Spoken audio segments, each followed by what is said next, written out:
मनोज जरांगे पाटील यांनी आंतरवाली सराटीत आज पत्रकार परिषद घेतली आहे।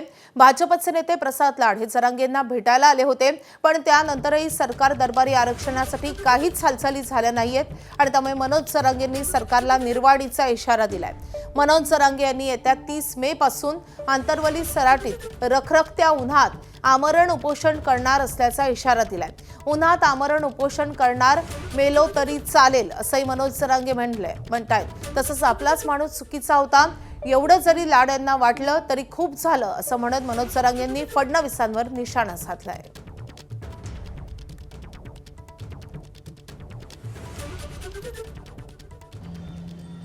देवेंद्र फडणवीस साहेब 100% आरक्षण देतील।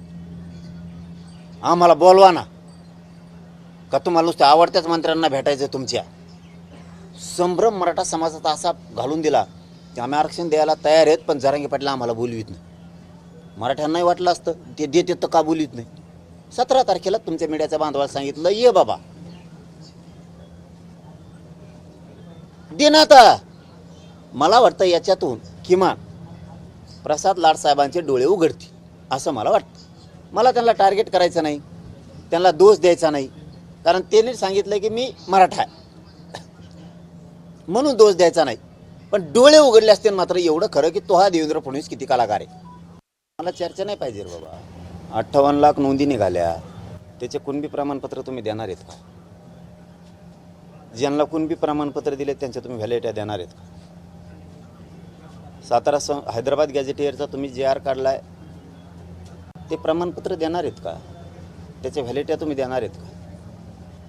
तुम्ही आरक्षण देताय म्हणजे नेमकं काय करताय? मराठ्यांचे मतं मात्र तुम्हाला लागतील आणि मराठ्यांच्या लेकराला मात्र आरक्षण दिलं जात नाही। ही दुट्टप्पी भूमिका कोणची?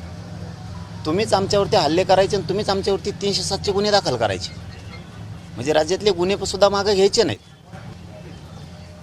तुम्ही 17 संस्थांचा JR काढू शकत नाही। 1 महिन्याचा वेळ मागितला, 10 महिने झाले।